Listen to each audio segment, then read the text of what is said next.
নমস্কার বন্ধুরা, আশা করি সবাই খুব ভালো আছেন। রীতা ফুড সেন্টার থেকে সবাইকে স্বাগত জানাই। আজ আমি এখানে এই যে মাছটা রান্না করছি, এটা হয়তো অনেকে চেনেন, অনেকে চেনেন না। ছেলে এনেছে, ছেলে আবদার যে নারকেল দিয়ে এই মাছটা রান্না করতে। তো এটাকে না বাইন মাছ বলে। হ্যাঁ, এই মাছটা না বাজারে অনেক দাম, 1000 টাকা বা 1200 টাকা কেজি। হ্যাঁ, এরকম শুনেছি আর কি। তো যাই হোক, ছেলে বলেছে নারকেল দিয়ে এরকম করে রান্না করতে। তো আমি এখানে মাছটা নুন, হলুদ, একটু কাঁচা তেল আর একটু লেবু রস দিয়ে বেশ আধ ঘন্টা মেখে রেখেছিলাম। তারপরে এখানে নারকেলের সঙ্গে একটু কাঁচা লঙ্কা বেটে নিয়েছি, আর এখানে কালো সর্ষে আমি একটু বেটে নিয়েছি, আর এর মধ্যে একটু একটু চিনিও দিয়ে নিয়েছি। এবার আমি কাঁচা সর্ষের তেল দিয়ে ভালো করে মাছটাকে মেখে নেব, তারপরে আমি দেখাচ্ছি। এবার কড়াই বসিয়ে দিলাম। কড়াই আমি একদম অল্প সর্ষের তেল দিয়ে একটু কালো জিরে ফোড়ন দিয়ে দিয়েছি। এখানে আমি 1 চামচ তেল দিয়ে মাছটাকে মেখেছি, আর অল্প একটু তেল দিয়েছি একটু ফোড়ন দেওয়ার জন্য। এবার মাছটা আমি পুরোটা দিয়ে দেবো।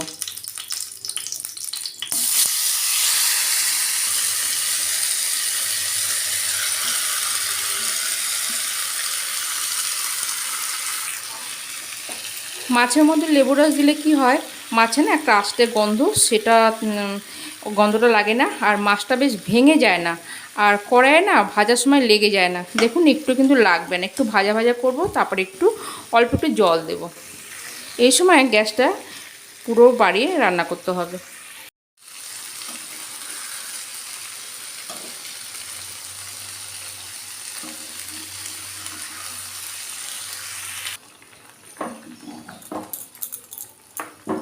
যে মাছটা একটু পিঠ ভাজা ভাজা করে একটু পরিমাণ মতন জল দিয়ে দিলাম। এটা গামাখা ঝোল হবে।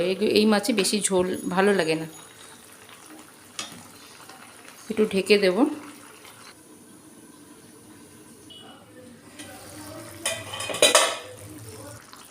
এটা কিন্তু হয়ে গেছে। এবার কাঁচা লঙ্কা দিয়ে দিচ্ছি, এবারটা সর্ষের তেল দিচ্ছি।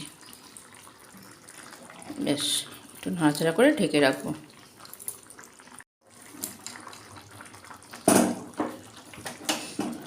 গ্যাস বন্ধ করে দিলাম, এবার ঢেকে রাখবো। বেশ, এটা ভাত খাওয়ার জন্য পুরোপুরি রেডি। গরম গরম ভাতের সঙ্গে বেশ জমে যাবে।